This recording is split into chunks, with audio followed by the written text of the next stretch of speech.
So it's one of my oldest memories. Anyone who's ever attended one of these with me has heard this story, but one of my oldest memories is when I was in kindergarten and I was doing my math homework, those big math workbooks with those colorful covers, and I, instead of doing my worksheet, I was writing couplets on the cover, the pluses and minuses, rhyming things. And instead of yelling at me, my mom got on the phone with her sisters and, was all excited about how, oh my gosh, Sonali wrote this adorable poem. But of course, I grew up in India. I grew up, practical and middle class, privileged, but still practical and middle class. So we had to get a degree that would actually help feed us. And it was, as anyone who has spent any time in this profession knows, that was a very sensible thing to do. And then my best friend, who is a movie producer, was, kind of what we live on different continents. We've always chatted about our work, and she was once kind of complaining about not finding a good commercial Bollywood, commercial Indian script after she had won something. She said, you know what? And both of us, famous last words, said, how hard can it be? But she said, you know what? You like to write. You should just write me something. And I said, you know what? I will. And so in a few weeks, I wrote this script, which is my book beneath my bed, because it was pretty god awful, but also pretty good. Once I had done that, then I just knew this is what I wanted to do. Went to the library, checked out literally a yay high stack of every craft book. And from that point on, that's kind of how I got into it. I was already, I think, well,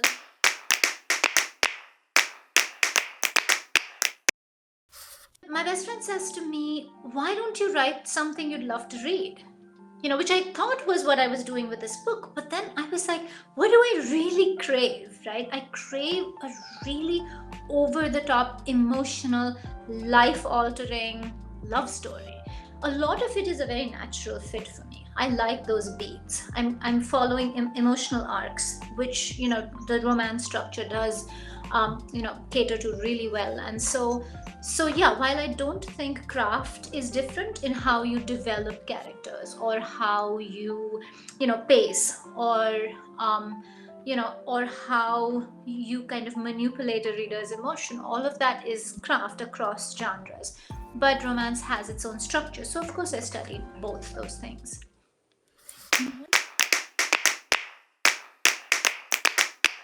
Actually, the thing is, for a long time the dream was there. Oh, someday, it's like someday I'm going to be Judy Picoult or whatever, right? And so, which is this very like back of our mind dream, right? There is a time when you recognize your dream and you say, I'm going to bring this into action, which is a whole different, step. And I did have that. But when I was writing Bollywood Bride, I had, before that, when I was doing the classes at University of Chicago, somebody had just mentioned in the passing that there was such a thing as RWA, which is the Romance Writers of America, and I didn't even know there was like really writing groups. We formed a little. My first writing group was through this class, which was actually called How to Write a Novel or something like that, basic, right? And so she had mentioned it, and it had stuck somewhere in the back. Like I don't even consciously remember.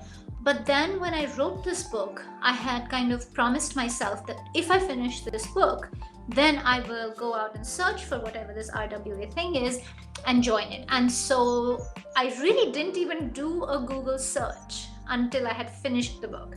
And I remember it was April 30th, I think, of 2010 that I finished the book, and I did a search, and there was a local chapter, and meetings happened 5 minutes from my house. So I called the person, and she was just, not at all what I had expected. She was, normal and sweet, and she's like, just come on in, you can do free, you can come on in for free and come to 2 meetings. And she was like really welcoming, and she's like, come. And so when I walked in, I knew nothing. I didn't know what a query is. Like, I was literally, people were like, do you have a finished book? And I was like, I think so. They said, well, do you have you started querying yet? And I'm like, what's a query? That's where we were at. I had no idea. So everything I learned about the business, I owed to the RWA and my local chapter.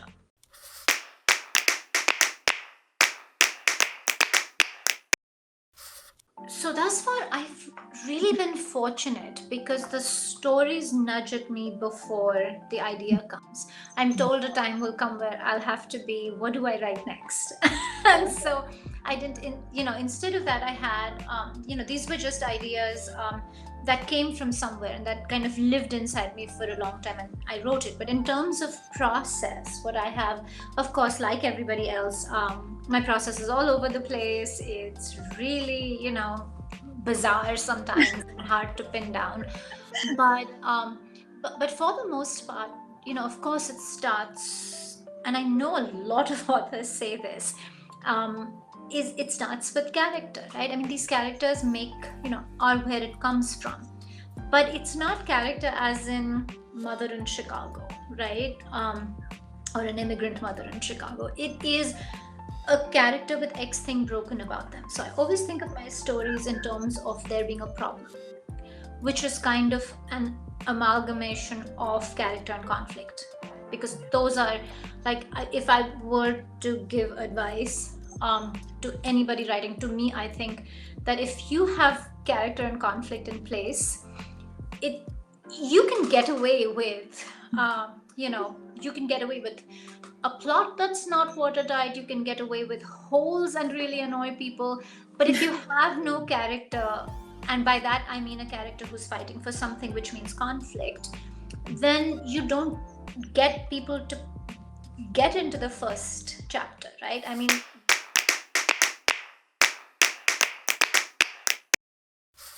so it's an ironic question and an ironic answer because there was no space. That is the honest truth. When I started to try to sell this, nobody was being published in mainstream America writing this, right? There was, the only diversity we saw was was some very, very little black romance, which again was kind of pigeonholed to death. Beverly Jenkins was, doing amazing. People like Beverly Jenkins and Greta Jackson, Shirley Hillstock, they were doing amazing work because they were doing this without any hashtags or anything. They were pushing along. As far as, cultural immigrant cultures, there was, we were allowed to write literary stories in which we showed immigrant suffering. That was the only story niche afforded to us. So there was, I mean, writing an out and out romance with two Indian protagonists was unheard of. Was, I have had back then editors look me straight in the eye and say that there is no way that we can sell two Indian protagonists. Change one of them to white. To date, we see so much of that happening, but not all of it is that. So, so there has literally been, a revolution almost in these past 10 years. Thank you, Sonali. I've loved spending the time with you. We really appreciate you and Thank you. can't wait to see the next work to come out this summer. Thank you so much. I've really had fun. Thanks for taking the time. It's wonderful.